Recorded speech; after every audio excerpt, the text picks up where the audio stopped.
ሰላም ሰላም የእግዚአብሔር ቤተሰቦች የክርስቶስ ኢየሱስ ወዳጆች እንደምናችሁ ሰላም ለእናንተ ይሁን። ዛሬ ይዤላችሁ የቀረብኩት አንድ ቃል አለ። የሉቃስ ወንጌል ምዕራፍ 7 ከቁጥር 36 ጀምሮ እስከ 40 ያለውን ቃል እንዲህ ብዬ አነባለሁ በክርስቶስ ኢየሱስ ስም። ከፈሪሳዊውንም አንድ ከእርሱ ጋር ይበላ ዘንድ ለመነው። በፈሪሳዊም ቤት ገብቶ በማዕድ ተቀመጠ። እነሆም በዛች ከተማ ኃጢአተኛ የነበረች አንዲት ሴት በፈሪሳዊ ቤት በማዕድ እንደተቀመጠ ባወቀች ጊዜ ሽቶ የሞላበት የአልባስጥሮስ ብልቃጥ አመጣች።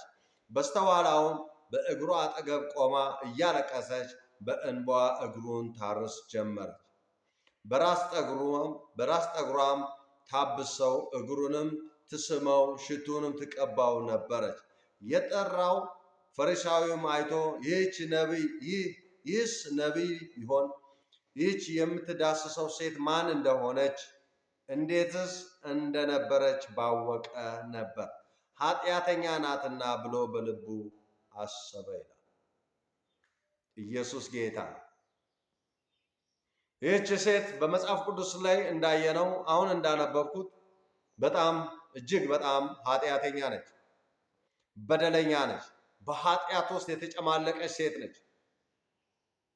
ነገር ግን አንድም ሰው በዛ በነበሩት አንድ ሰው ይህች ሴት ከኃጢአቷ እናውጣት፣ ከዚህ በደል እናውጣት ብሎ ያሰበ ሰው የለም። ሁሉም ያማታል፣ ሁሉም ቡና መጠጫን ያደረጓል። በምትንቀሳቀስበት ቦታ ሁሉ ሰዎች ሁሉ ይሸሿታል። ሰላም የሚላት ሁሉ ዝሙት እንደሰራ ራሱን ስለሚቆጥር አጠገቧ የሚቆም ሰው የለም። ምክንያቱም እጅግ በጣም ኃጢአተኛ ስለሆነች፣ በደለኛ ስለሆነች። ስለዚህ ይህች ሴት ጋር ማንም ሊቀርባት አልቻለም።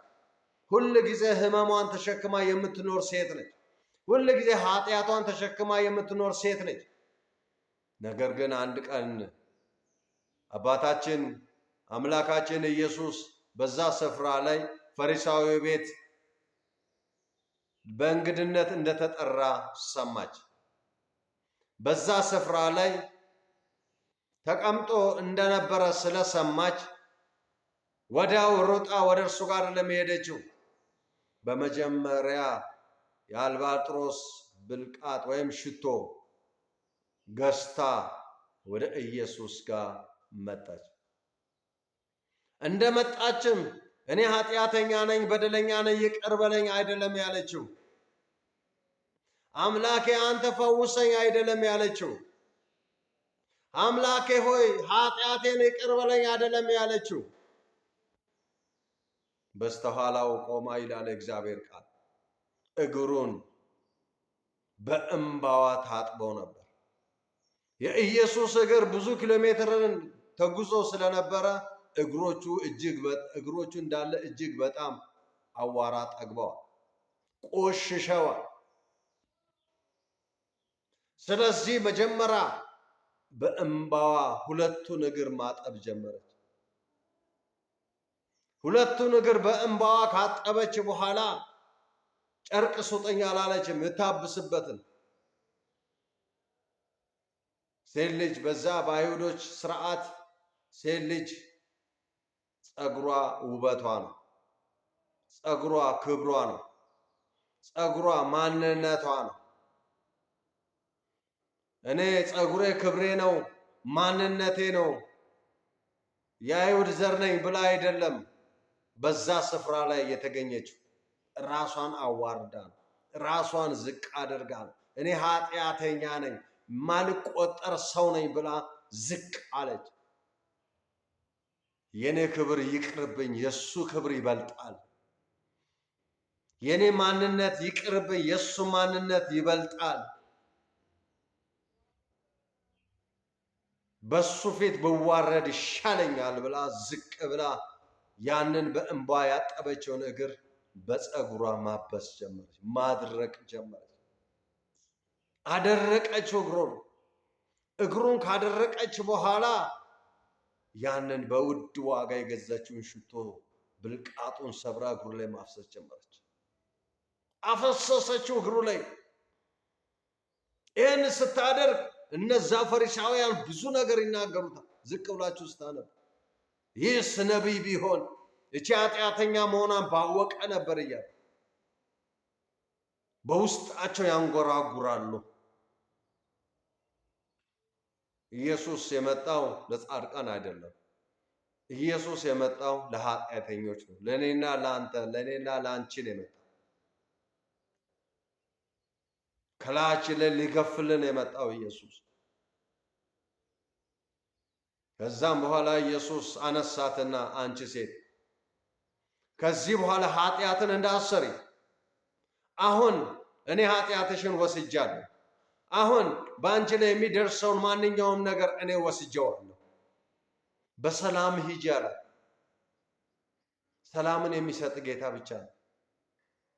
ሰላምን ለኛ የሚሰጠን ክርስቶስ ኢየሱስ ብቻ ነው። ውርደታችንን የሚወስድ ኢየሱስ ብቻ ነው። ማንነታችንን የሚወስድ ኢየሱስ ብቻ ነው። የዓለም መንግስት ኃጢአትን ይቅር ሊል አይችልም። የዓለም መንግስት ከኃጢአት ስርየት ሊሰጠን አይችልም። ኃጢአትን ሊያስተሰርይ የመጣ ኢየሱስ ብቻ ነው። ከኢየሱስ ውጪ ኃጢአትን ይቅር የሚል የለም። በደልን ይቅር የሚል የለም።